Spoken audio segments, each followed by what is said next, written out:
नमस्कार दोस्तों। स्वागत है आपका अपने चैनल सुनहरी कहानियाँ में। आज की कहानी है दो सखियाँ, जिसकी लेखिका सुभद्रा कुमारी चौहान जी हैं। आइए कहानी पर प्रकाश डालते हैं। मालिन क्यारियों को निरा रही थी। ऊपर से रघु ने आकर कहा, ऊपर जा, बाई साहब बुला रही हैं। मालिन घबराई। सवेरे ही सवेरे बाई साहब ने बुलाया है, कोई अपराध तो नहीं हो गया है। वह हाथ की खुरपी भी रखना भूल गई। क्षण भर में हाथ में खुरपी लिए बाई साहब के सामने जा खड़ी हुई और पास ही उसकी धोती का पल्ला पकड़े खड़ी थी उसकी छोटी सी बेटी रमिया। मालिन, रोज रोज हमारी मुन्नी पढ़ने जाती है और स्कूल में बैठी बैठी थक जाती है। इधर तुम्हारी रमिया दिन भर घास खोदती है और बगीचे में मजा करती है। अब ये ना होगा, रमिया को भी पढ़ने जाना पड़ेगा। मालकिन का स्वर सुनते ही मालिन का भय जाता रहा। बोली, रमिया तो आपकी ही है बाई साहब, चाहे पढ़ने भेजो चाहे बगीचे में काम कराओ। पर रमिया पढ़ने जाएगी तो मुन्नी रानी का बगीचा ना सूख जाएगा, उसे कौन सींचेगा। किसी के बोलने के पहले ही मुन्नी बोल उठी, तो फिर हम भी बगीचा सींचेंगे। रमिया पढ़ने न गई तो हम भी न जाएंगे, चाहे कुछ भी हो।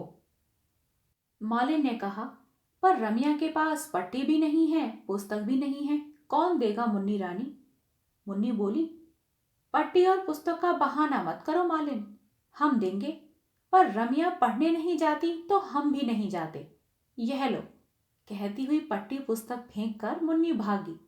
माँ ने उसे पकड़कर कहा, ठहर जा मुन्नी, रमिया भी पढ़ने जाएगी। पर मुन्नी तो किसी न किसी बहाने पढ़ने जाना ही नहीं चाहती थी। मालिन के हाथ से खुरपी लेती हुई बोली, माँ, रमिया कैसे जाएगी पढ़ने, उसके पास साफ कपड़े कहाँ हैं। मैं अब बगीचे में काम करने जाती हूँ। मुन्नी जीने से नीचे उतरने लगी। मुन्नी को आखिर पढ़ने जाना ही पड़ा, साथ में जबरदस्ती रमिया को भी जाना पड़ा। पट्टी पुस्तक घर से ही ढूंढ कर दे दी गई। मुन्नी का ही एक पुराना फ्रॉक पहनकर रमिया पहले दिन स्कूल गई। धीरे धीरे दोनों में खूब मेल हो गया। अब वे स्कूल जाने से घबराती न थी। दोनों साथ स्कूल जाती और साथ लौटती और साथ साथ पढ़ती। अब मुन्नी को भी कोई शिकायत न थी कि मुफ्त में पढ़ने जाती है और रमिया दिन भर मजा करती है। दिन जाते देर नहीं लगती। देखते ही देखते लड़कियां बड़ी हो गईं। दोनों जिस दिन से साथ साथ पढ़ने लगी, उनमें सद्भाव के साथ साथ गाढ़ी मैत्री भी हो गई। मुन्नी अपने किसी भी व्यवहार से यह न प्रकट होने देती कि रमिया उसकी आश्रिता मालिन की बेटी है। रात को रामी जरूर माँ के पास सोती थी, बाकी सारे समय मुन्नी उसे नीचे आने ही न देती थी। इसी साल दोनों ने मैट्रिक की परीक्षा दी है। मुन्नी के पिता मुन्नी के ब्याह की तैयारी में हैं, पर रामी की माता के सामने एक समस्या थी। वह सोच रही थी, रामी इतना पढ़ लिख गई है, चाल ढाल बात व्यवहार से वह मुझ अनपढ़ की लड़की सी जान नहीं पड़ती। मैं इसका विवाह कैसे और कहाँ करूंगी। फिर वह सोचती, नहीं, विवाह कोई बात नहीं, मेरी रामी स्कूल की मास्टर बनेगी और तब रामी मुझे यहाँ मालिन का काम न करने देगी, तो क्या मैं अपने इतने अच्छे मालिक को छोड़कर चली जाऊंगी। यहां मेरी जिंदगी बीती है, यहीं मरूंगी भी। रामी दिन भर दूसरी चिंता में घूमा करती थी। उसे माँ के साथ बगीचे में काम करने में लज्जा और संकोच मालूम होता था, पर यह भी न सहा जाता था कि उसकी माँ दिन भर मेहनत करे और वह बैठी रहे। माँ को काम करते देख उसे बड़ी वेदना होती, पर कोई दूसरा उपाय भी न था। उसने सोचा, परीक्षा फल के निकलते ही, चाहे पास हूं या फेल, मैं कहीं ना कहीं नौकरी कर लूंगी। 15-20 रुपए ही मिलेंगे तो क्या हुआ, माँ को तो दिन भर मजदूरी न करनी पड़ेगी। माँ ने बहुत कष्ट उठाया है, अब वह बूढ़ी हो चली, अब उन्हें अधिक कष्ट न सहने दूंगी। और इसी निश्चय के अनुसार उसने कई स्कूलों में प्रार्थना पत्र भी भेज दिए। मुन्नी की खिचड़ी अलग ही पक रही थी। उसे चिंता थी रामी के ब्याह की। वह सोच रही थी, हम दोनों साथ साथ पढ़ी और बड़ी हुई, साथ ही मैट्रिक की परीक्षा दी, और अब विवाह केवल मेरा हो रहा है। रामी का भी तो विवाह होना चाहिए। रामी का विवाह उसकी माँ के लिए न होगा। और फिर रामी को पढ़ा लिखा कर किसी अनपढ़ के गले से बांधना भी कितना बुरा होगा। पिता की लाडली मुन्नी अपने इन उठते हुए भावों को दबा न सकी। एक दिन पिता से बोली, बाबूजी, रामी को तुम्ही ने पढ़ाया लिखाया है, उसके विवाह की फिक्र भी तुम्ही को करनी पड़ेगी। अब उसका विवाह किसी गंवार से तो न हो सकेगा। पिता ने आश्वासन के स्वर में कहा, इस विवाह के बाद रामी के ही विवाह का नंबर आएगा। मैं लड़के की तलाश में हूं। मुन्नी का भाई जगत सिंह, जो इधर 5 साल से विदेश में था, आ जा रहा है। मुन्नी के पिता लड़के को लेने पहले से बंबई पहुंच चुके हैं। शाम को गाड़ी आएगी। मुन्नी और रामी दोनों सखियां बड़ी लगन के साथ जगत सिंह का कमरा सजा रही हैं। मुन्नी बड़ी ही प्रसन्नचित और चंचल स्वभाव की लड़की थी। वह स्वयं खुश रहना जानती थी और पास रहने वालों को भी खुश रहने के लिए विवश किए रहती थी। भाई की मेज पर एक सुंदर टेबल क्लॉथ बिछाते हुए मुन्नी बोली, देख रामी, मैंने तेरे विवाह के लिए भी पिताजी से कहा है। वह कोई सुंदर सा तेरे ही सरीखा पढ़ा लिखा वर खोजकर तेरा भी विवाह कर देंगे। और मुन्नी ने एक हल्की सी चपत रामी के गालों पर जड़ दी। रामी उदासी में बोली, पर मैं तो विवाह करूंगी ही नहीं। मुन्नी हंसती हुई बोली, ऐसा तो मत बोल रामी, तू मुझसे डरती नहीं? मैं कहीं मचल गई तो पिताजी को मेरे विवाह से पहले तेरा विवाह करना पड़ेगा। स्कूल जाने की बात भूल गई क्या? और दोनों हंस पड़ी। अचानक श्रृंगार मेज के पास बड़े आईने में दोनों को अपना प्रतिबिंब दिख पड़ा। मुन्नी कुछ देर तक देखती रही, फिर बोली, रामी, मैं तुझसे गोरी हूं, पर सुंदर तू ही मुझसे ज्यादा है। अच्छा देख, तुझसे कहे देती हूं, तू मेरे पति के सामने मत आना। कहीं ऐसा ना हो कि वह मुझे छोड़कर तुझे पसंद कर ले। मुन्नी को एक धक्का देकर रामी बोली, अब तो मेरा मजाक तो मत उड़ाओ। कहां तुम और कहां मैं, बहुत फर्क है। तुम मुझसे गोरी भी हो, सुंदर भी हो, पर फिर भी तुम घबराना मत। मैं तुम्हारे पति के सामने न आऊंगी। तुम्हारे ऊपर उनका जो प्रेम होगा, उससे कण भर भी न लूंगी। अब खुश हुई? मुन्नी बोली, पर सुंदर मुझसे ज्यादा तू ही है। मेरा दिल कहता है और यह दर्पण भी कहता है। जी कहता है इसे तोड़ दूं। फिर कुछ ठहर कर बोली, अच्छा भैया को आने दो, जिसे सुंदर कहेंगे बस वही सुंदर, ठीक है ना? और फिर चाहे बंदर को भी सुंदर कह दें, रामी ने कहा और एक फूलदान में फूल सजाने लगी। दोनों हाथ रामी की पीठ पर धम से पटकते हुए मुन्नी बोली, पर यहां बंदर कौन है, तू कि मैं? बोलना। रामी ने कहा, न तुम न मैं, पर कहीं वे किसी तीसरे को ही सुंदर बता दें तो? जगत सिंह को लेने उनके पिता, मुन्नी और बहुत से लोग स्टेशन पहुंचे थे। घर आए।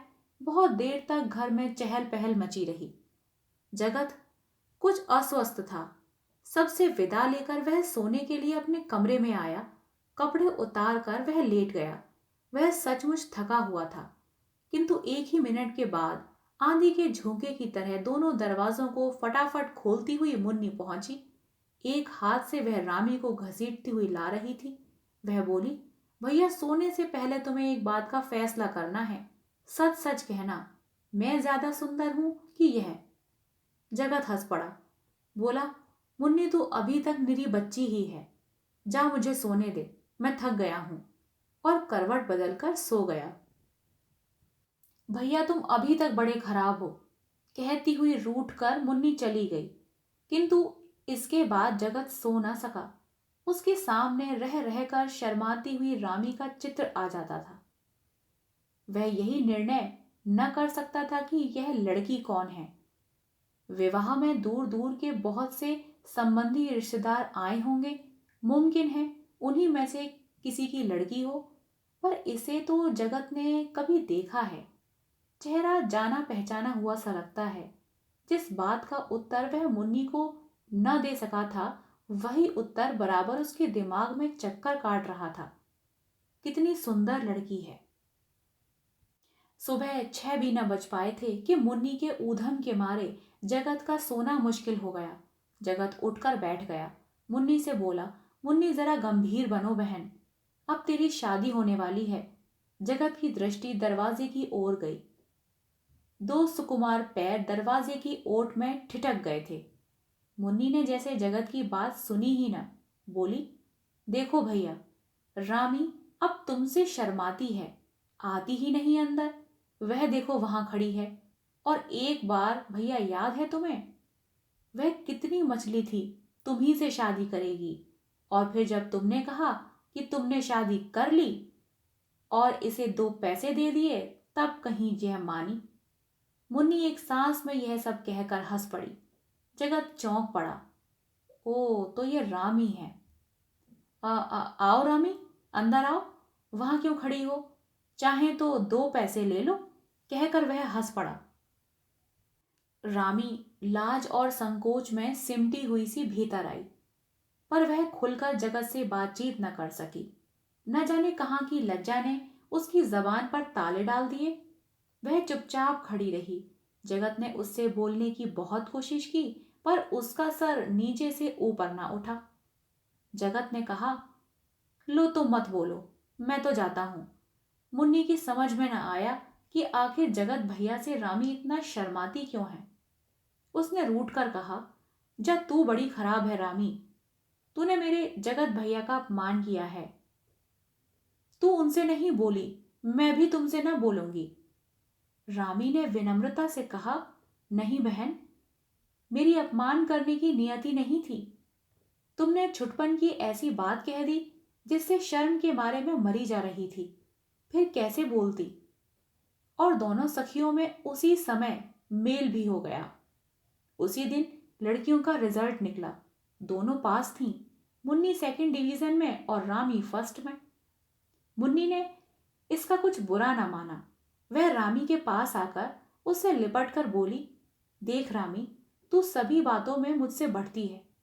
मैं 2nd में पास हुई हूं, तू 1st में। यह ठीक नहीं, तुझे मेरे साथ साथ चलना चाहिए। रामी ने कहा, सभी बातों में नहीं बढ़ रही हूं, विवाह तुम्हारा ही पहले हो रहा है। कौन जाने तू इसमें भी मुझसे आगे न बढ़ जाए। कहती हुई मुन्नी भाग गई। रामी जगत के कमरे से फूलदान लेकर आ रही थी कि इतने में ही वह पहुंच गया। वह कई दिनों से रामी से एकांत में कुछ बात करना चाहता था।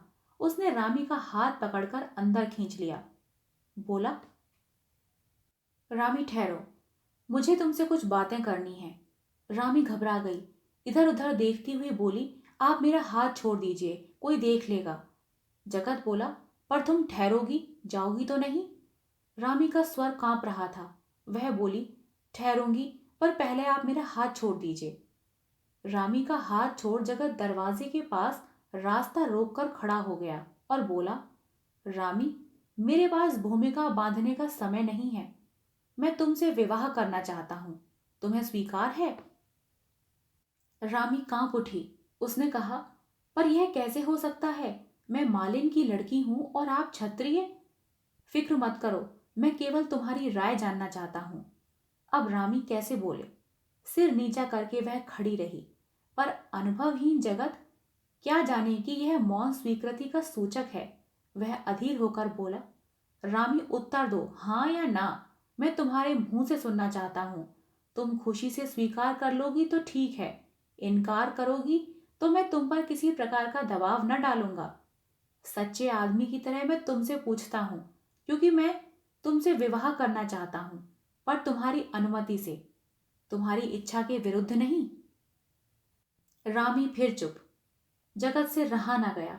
उसने फिर रामी का हाथ पकड़ लिया और बोला, रामी, मेरा भविष्य तुम्हारे उत्तर पर निर्भर है। बोलो, तुम्हारी इच्छा के खिलाफ मैं तिल भर इधर उधर न जाऊंगा। बोलो, तुम्हें स्वीकार है? मैं बहुत पहले ही स्वीकार कर चुकी हूं। कहती हुई हाथ छुड़ाकर रामी भाग गई और सीधी जाकर अपनी मां की खाट पर लेट गई। उसने मन ही मन कहा, रामी के चंडी ठाकुर, तुम ही रामी को भुला देते तो रामी का दुनिया में कौन रह जाता। जगत ने अपना निश्चय पिता से कहा। पिता के पास काफी पैसा था, रुपयों का उन्हें लोभ न था। फिर वे स्वयं रामी को बहुत चाहते थे। इस बात पर किसी को कुछ ऐतराज हुआ तो जगत की माँ को। वे किसी बड़े आदमी से ही संबंध जोड़ना चाहती थीं। एक मालिन की लड़की से ब्याह कर उनके दृष्टिकोण से समाज में उनकी प्रतिष्ठा बढ़ने की जगह कम हो जाएगी। पर उनकी कुछ न चली। एक ही मंडप में रामी का विवाह जगत से और मुन्नी का विवाह शांति स्वरूप से हो गया। आशा करती हूँ आपको यह कहानी पसंद आई हो। कहानी पसंद आई हो तो कृपया कहानी को लाइक और चैनल को सब्सक्राइब करिएगा। मिलते हैं एक नई कहानी के साथ, तब तक के लिए धन्यवाद।